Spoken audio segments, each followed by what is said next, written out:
When I first met my son's fiancée, she wasted no time in delivering her cutting remarks. Your father only finished middle school. Can you even find a job with such minimal qualifications? She jeered, her laughter echoing through the room. Her father joined in, adding insult to injury with his own jibes. As if that wasn't enough, they made it clear I was not included in their meal plans, serving food only for themselves. The fiancée's mother, with a smirk plastered on her face, remarked, I only cook for my family. I've never encountered such a ridiculous parent during a family introduction. I decided I wouldn't tolerate their disrespect any longer. Feel free to say what you like, I retorted before swiftly exiting the restaurant. My name is Stephen Walker, 60 years old and father to Michael, a 25-year-old whose relationship with me is strained, to say the least. He hasn't set foot in my house in ages. I've often found myself grappling with regret over the way I raised him, especially considering it's what ultimately led to losing my beloved wife when Michael was still in elementary school. My wife had been fragile since childhood, and her passing at the tender age of 45 left a profound void in our lives. At her funeral, I paid no mind to the judgmental gazes of relatives. Grief enveloped me like a child in a daze. Michael, composed beyond his years, gently urged me, Dad, it's heartbreaking, but we need to bid Mom farewell. Yet my sorrow seemed fleeting, confined to those somber moments. At that time, I was overseeing a real estate business inherited from my father. The day following my wife's funeral, I awoke to a flurry of client calls. Duty beckoned, loyal clients awaited, and Michael needed my sole care. Those calls jolted me back to reality, propelling me to my office. Simultaneously, I found myself immersed in school functions and PTA gatherings, shouldering the responsibilities once shared with my wife. It was an unsteady juggle. I alone struggled to balance work and school commitments. I made a swift decision to temporarily shutter my business, passing my clientele to another real estate agency to devote time to Michael. Yet, upon arriving at his school, I was met with a cold reception.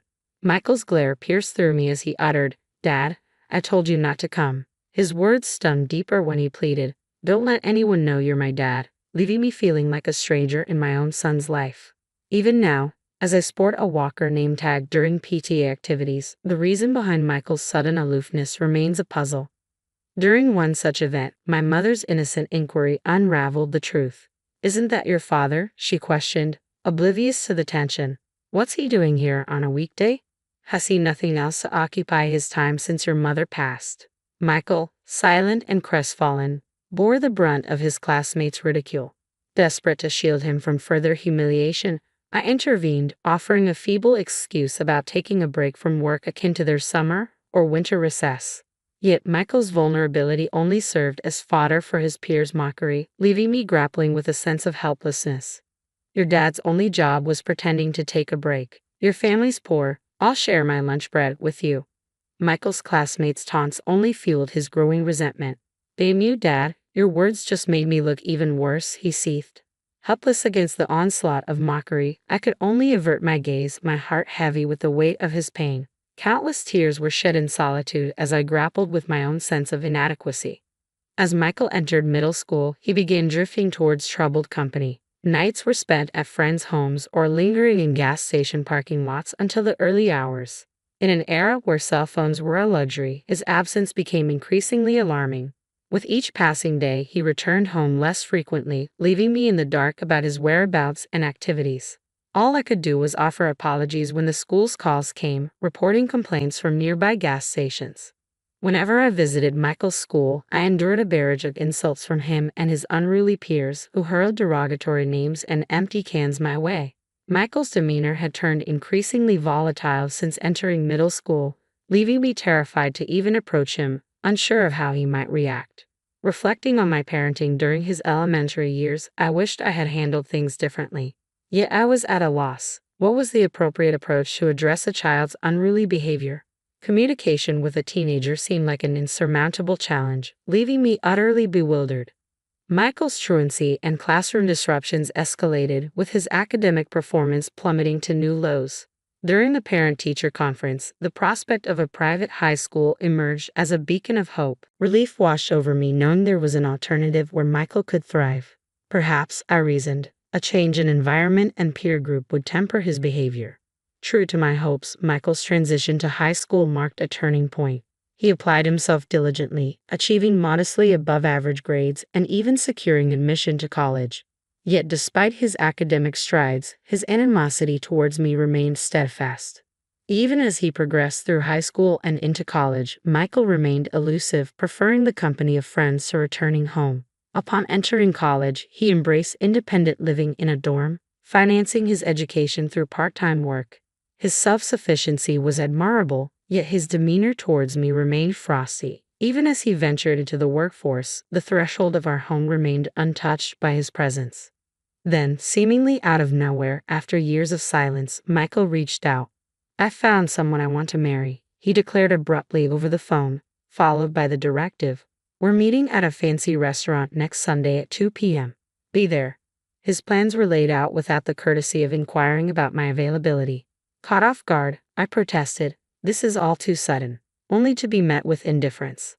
"If you can't make it, don't bother," he retorted before abruptly ending the call, leaving me bewildered by his callous demeanor.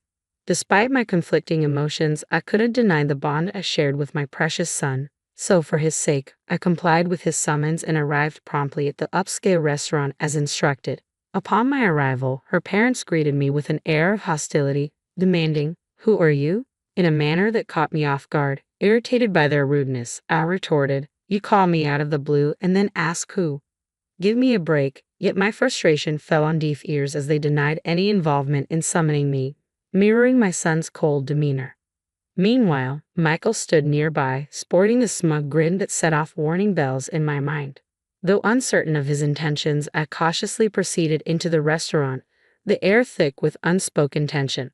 As I stood there, feeling like an unwelcome intruder, Michael redirected the conversation towards me, painting a less than flattering picture of my life. "This guy," he began, gesturing towards me, "dropped out of high school and has been idle since Mom passed away." I attempted to interject, urging him to reconsider the appropriateness of the discussion, but he remained steadfast in his narrative. To my dismay, Sarah joined in with mocking laughter, questioning the employability of someone with only a middle school education. Adding insult to injury, Sarah's father chimed in, applauding Michael's achievements in contrast to my perceived shortcomings. It was a humiliating moment, with Michael basking in the praise while I stood there, painfully aware of the disparagement directed towards me. Exhausted and disheartened, I was on the verge of walking out, ready to utter the words, "Say what you want, I'm out of here." But before I could speak, a waiter approached from behind me with the food, apologizing for the delay. It was a stark reminder that the meal had yet to arrive, a fact that had slipped my mind in the heat of the moment. Attempting to regain my composure, I resigned myself to eating what was in front of me and departing. However, my efforts were thwarted when the waiter brought out dishes only for Michael, Sarah, and her parents, apologizing for a reservation oversight. Sarah's mother, with a saccharine smile, dismissed my presence, declaring, "He's not part of our family, so please disregard him." The waiter, visibly uncomfortable, retreated just as my frustration reached its peak. Before I could react, Sarah's father intervened, his tone laced with disdain. "We have no interest in associating with a deadbeat high school dropout," he asserted, casting me out with a sharp dismissal. It was a bitter blow, hearing such words of rejection from those gathered around the table. That was the last straw. "Is education and job history all that matter to you?" I exclaimed, rising from my seat. "Seems like you folks are a bit out of touch with reality." With those words, I made my intent to leave abundantly clear. In response, Sarah's father delivered a cutting retort, emphasizing the importance of education and job history, particularly in his line of work at Bank of America. His condescending remarks stung, but I managed a parting comment as I exited the scene. "Impressive working at Bank of America," I murmured under my breath, though what I heard amidst the tension in the air. The following day, I made my way to Bank of America, where Sarah's father held his position. Despite being labeled a deadbeat by my son, his peers, and even my son's prospective in-laws, I must clarify that the title doesn't quite fit. Following my wife's passing, I opted for a temporary closure of the real estate business I managed. However, it's essential to note that this closure was not permanent. In the wake of my wife's demise, I pivoted my business towards online management, prioritizing my son's school commitments and PTA engagements. While operating a physical storefront, my clientele primarily consisted of local residents. However, transitioning to online management opened doors to a broader spectrum of clients, including those residing in rural areas miles away from the nearest train station, and even American expatriates. The internet served as a gateway to a wider market, allowing me to expand my property portfolio and cater to an extensive clientele. Running a real estate business online not only made my operations more efficient but also transformed distant aspirations into tangible realities. In addition to my real estate ventures, I also dabbled in stocks and investments as a personal hobby. Currently, I have $50 million deposited in Bank of America, where Sarah's father holds his position. Upon my arrival at the bank, I wasted no time in requesting a meeting with the branch manager to address the events of the previous day. I was informed by one of your employees that this bank operates on trusts founded upon educational background and work history. I explained, my disappointment evident.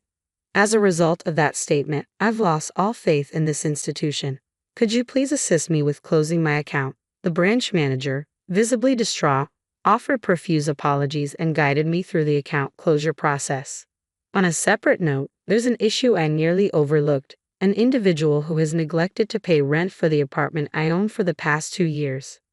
I have been turning a blind eye to the issue, assuming leniency because he's my son, but enough was enough. I mailed him a notice demanding 2 years' worth of rent. 3 days later, I found myself face to face with Sarah's father and my son, both furious. "Why did you go behind my back and report me to the branch manager, Dad?"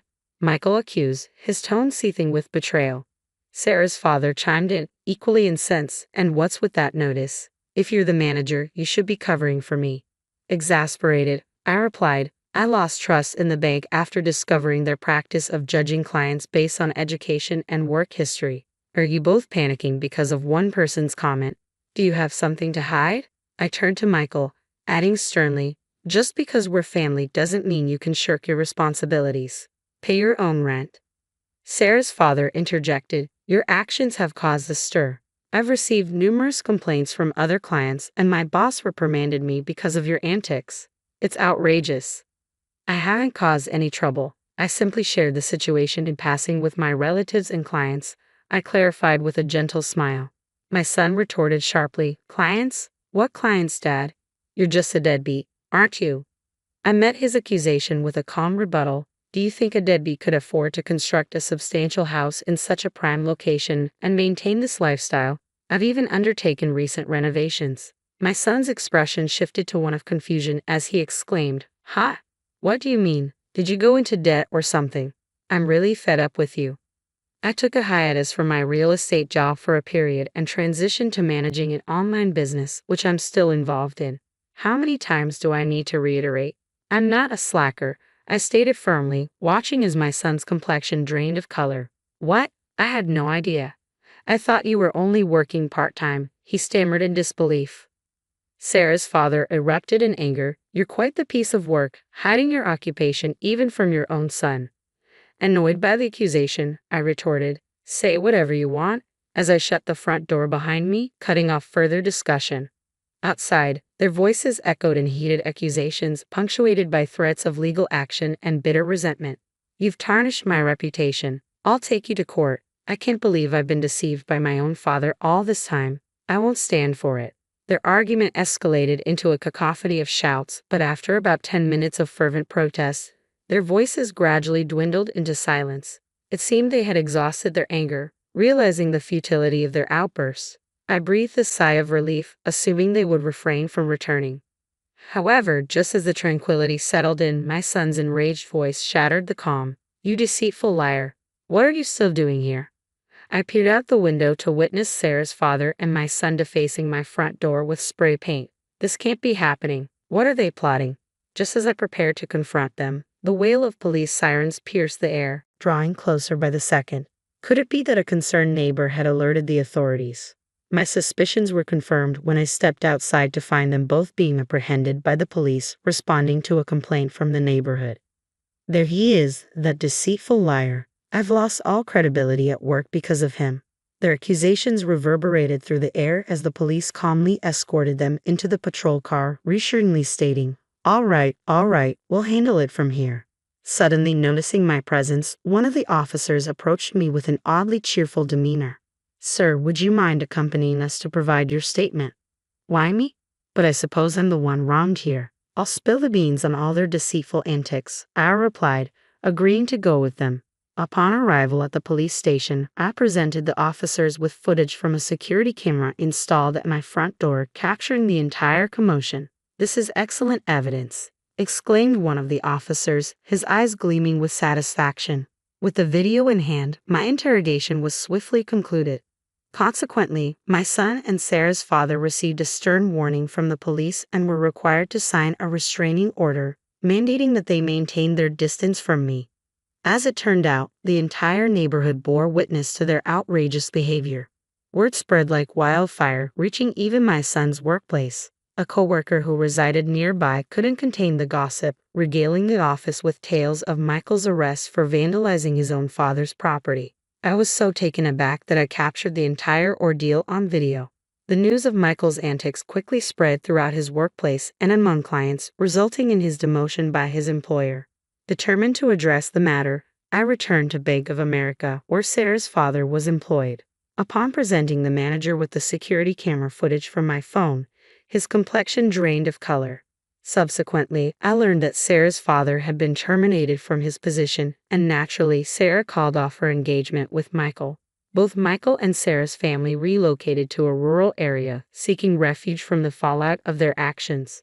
Rumor had it that Sarah's parents even took up part-time employment at a remote gas station operated by my brother. They were no good at it, couldn't grasp the basics of stocking shelves no matter how many times I showed them. Had to give them the boot right away. And word has it, nearby gas stations and farms did the same. According to my brother, it seems Sarah's parents can't hold down a steady job. They're bouncing around from one gig to another at gas stations and farms as a duo. Additionally, Sarah was known for showering her boyfriends, including my son, with lavish gifts like watches, and she ended up in debt because of it. The meager earnings her parents make from their part-time gigs reportedly go straight into clearing their daughter's debts, leaving it a mystery how they managed to make ends meet. It's been 5 years since then, and my son is now 30. It seems that he's made positive changes after experiencing kindness from the people in the small town he moved to. He approached me on a couple of occasions, offering sincere apologies. I realized I had been naive and immature, hastily labeling him as good for nothing without making an effort to understand his job. The weight of regret for my actions is something I can't apologize enough for. Observing the shift in my son's demeanor, I made the decision to allow him to move in with me. Now, he's employed at a company near my residence, and gradually, he's begun assisting me with my work as well. However, it's important to note that he's still inexperienced, and I'm cautious about placing complete trust in him. While I remain hesitant to delegate all my tasks to him, I intend to closely monitor his behavior and attitude towards work before making any further decisions. If he demonstrates a genuine transformation in his life, I might entertain the idea of entrusting him with my business. However, expressing this possibility directly to him could lead to impulsivity. He might eagerly respond with, "Seriously, I'll resign tomorrow," and act without careful consideration. For now, I'm living with my son, holding on to the hope that someday I'll feel secure enough to place my complete trust in him.